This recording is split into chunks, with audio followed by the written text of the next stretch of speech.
안녕하십니까. 저 크리스입니다. 세 번째 얘기를 갖고 또 찾아뵙게 됐습니다. 요즘에 참 이자율도 많이 오르고, 집을 팔 때와 살 때, 어떻게 사야 되는지 고민하시는 분들도 있는데요. 오늘은 세 번째 얘기는 집을 팔 때에 대해서 한번 얘기해 보겠습니다. 어느 정도 가격에 내놓아야 되는지, 어떻게 팔아야 되는지, 팔 때, 그렇지 않습니까? 요즘에 집을 잘 살고 계시는데, 리파이낸싱도 받으시고, 한 2, 3% 좋은 이자율로 살고 계시는데, 그 집을 파시고, 6, 7% 되는, 이자율로 갈아타셔라. 그럼 100% 욕먹죠. 예? 그러니까 그런 얘기는 아니시고, 집을 파시게 될 때, 어쩔 수 없이 파시는 분들 있지 않습니까? 타주로 이사를 가신다든지,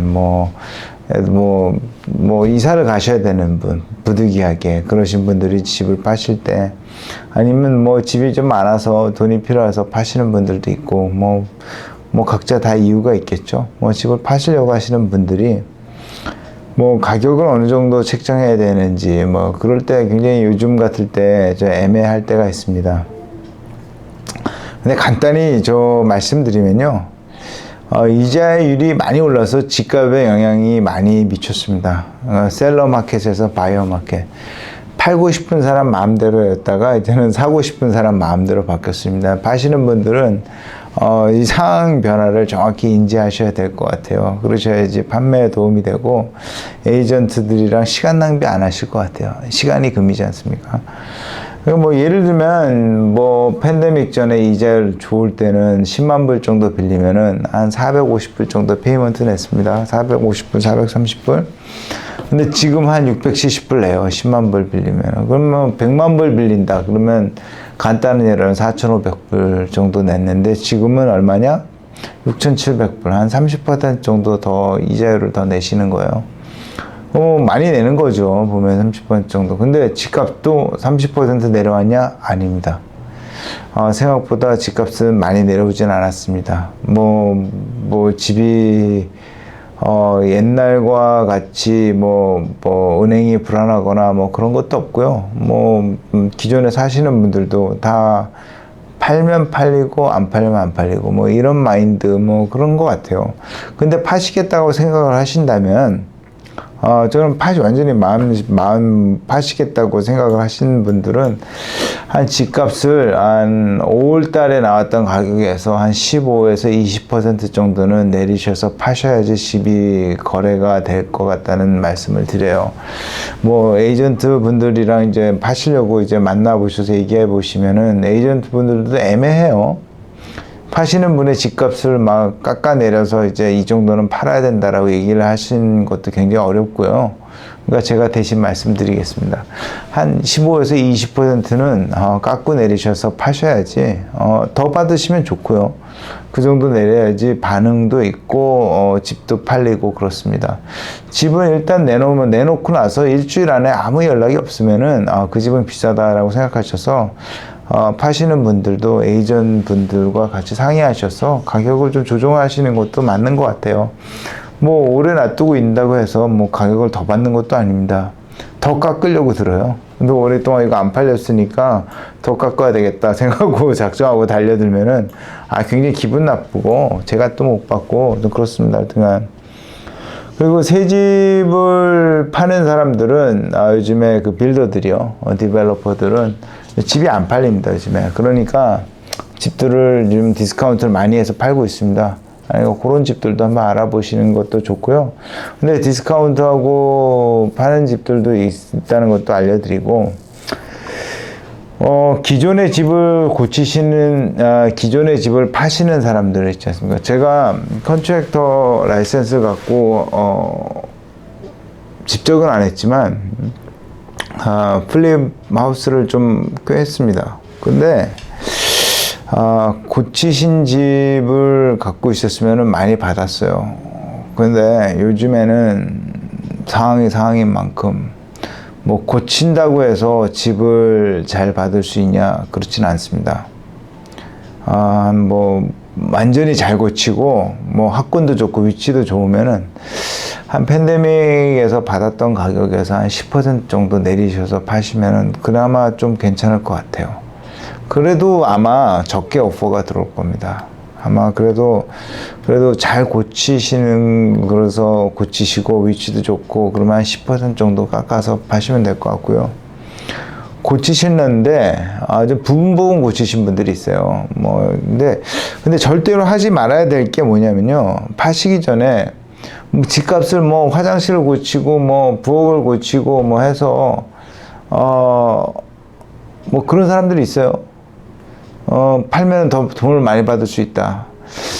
바이어 마켓에서는 그게 잘 안 통하는 것 같아요. 오히려 바이어들 취향에 안 맞게 고치면은 아주 정말로 돈 들여서 안 고치실 바에는 안 고치시는 게 낫습니다.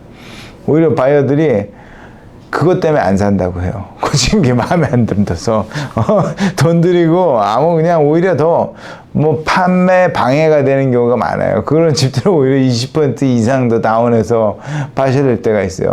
색깔도 내 마음에 안 들어. 그러면 오히려 좀 싸게 파셔서 그냥 바이어가 알아서 고치시게끔 놔두시면 되는데, 바이어가 사서 고치기도 애매하고 뭐 그런 집들이 있어요. 왜 이걸 하셨는지. 그리고 뭐 컨트랙터라도 잘 만나셔서 좀 잘 고치셔야 되는데, 또 파시려고 또 고치신 집은 얼마나 돈을 또 아껴서 또 고치시겠어요. 제대로 나올 수가 없어요. 뭐 내가 사는 것도 아니고 좀 비싸게 팔려고 또 적게 들여서 비싸게 판다. 바이어 마켓에서는 절대 안 통합니다. 비싸게 고쳐서 저렴하게 판다. 뭐 이런 생각으로 하시면 뭐 하여튼 안 고치시고 파는 게 좋아요. 오히려 바이어들한테 크레딧을 좀 주시고 오히려 또 그렇게 하시는 게 나으실 수도 있습니다. 그냥 돈 들이고 마음 상하고 오히려 판매에 방해가 되는 그렇게 고치실 바에는 미키마우스라고 하죠. 미키마우스처럼 고치실 바에는 안 고치시는 게 좋은 것 같습니다.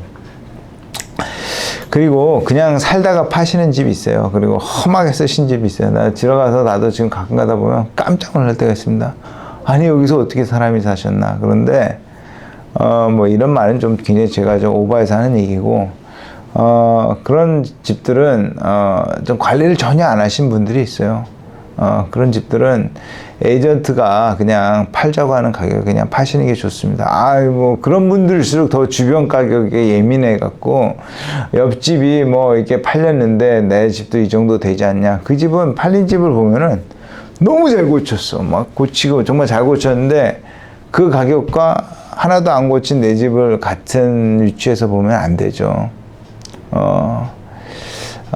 뭐랄까, 좀 집에 대해서 현실적으로 좀 살펴보실 필요가 있습니다. 하여튼 그러니까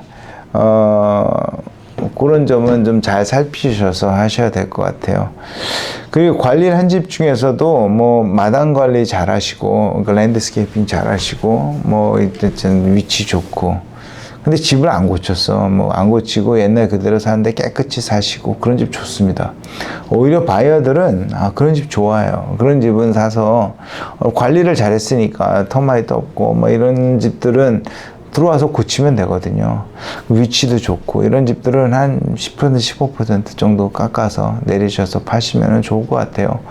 일단 어떤 집이 안 되냐, 그러니까 고치려다가 그냥 부분 뭐 이제 팔려고 고치는 집들, 이런 집들 굉장히 안 좋고요. 그런 집들도 한 20% 정도 내리시고, 그리고 험하게 쓰신 집들은 정말 답이 없는 집들이 있어요. 그런 집들은 에이전트가 좀 얘기하는 대로 한번 내보고 한 20% 내보고 그래도 안 팔리면 좀 더 내려서 파시는 게 좋을 것 같아요. 아무튼 이렇게 바이어 마켓에서는 바이어들이 왕입니다. 셀러분께서는 한 5월달 전만 해도 셀러들이 왕이었죠. 내가 팔고 싶은 가격에 내가 파는 거. 그리고 에이전트들도 와서 그런 얘기 많이 했어요. 내가 더 받아들일 수 있습니다. 그때는 그렇게 팔았어요. 그렇게 더 받아줘서 팔고 막 그랬어요. 고집 피고 막 그러면은 어떻게든 더 받았는데, 제가 볼 때는 그냥 바이어 마켓일 때는 이자율도 한 30% 오르지 않았습니까? 근데 집값은 한 15% 정도 내리셨고 20% 내렸으면은 그래도 잘 파시는 거예요. 예.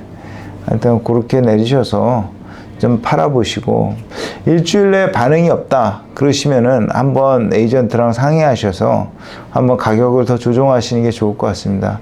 뭐 집에 대한 문제가 있는 것들이 아니라 가격에 대한 부분이 있어요. 그리고 집이 좀 너무 낡고 그렇다 그러시면은 파시면서 크레딧도 좀 주셔야 될 부분도 있어요. 홈 인스펙션 같은 걸 하잖아요. 그러면 좀 안 좋은 점들이 이제 많이 나오지 않습니까? 이제 리포트에 이렇게 적용돼 있으면은 좀 더 깎아주실 생각을 하시는 게 좋을 것 같습니다. 뭐 현실적으로 참 5월달 뭐 셀러 마켓에서는 그런 일도 없었지만 뭐 이제 바이어 마켓인 걸 어떻게 하겠어요? 팔려면은 그럴 수밖에 없습니다. 하여튼 좀 가격을 저렴하게, 결국은 가격을 낮추는 수밖에 없어요. 그거 참고하시고, 하여튼간 좋은 매매가 될 수 있도록. 그리고 또 에이전트가 뭐 애매해요. 상황도 이해해 주세요. 에이전트들은 리스팅을 받아야 되니까 잘 받아들인다고 좀 얘기를 하는데 세게 얘기하시는 분들도 있어요. 그리고 못 파시면서 계속 갖고 계신 분 계세요. 그런 분들이랑 고집 피우지 마시고 그냥 가격을 좀 낮춰서 좀 빨리 매매가 될 수 있도록 하셔서, 파시는 분도 에이전트 분도 시간 낭비 안 하시고 좋은 가격, 좋은 딜이 될 수 있도록 해보시는 것도 제가 드릴 수 있는 얘기인 것 같습니다. 아무튼 뭐 판매하는데, 이렇게 바이어 마켓에서 판매하는데 도움이 되셨으면 좋겠습니다. 아무쪼록 좋은 저녁 되시고요. 감사합니다.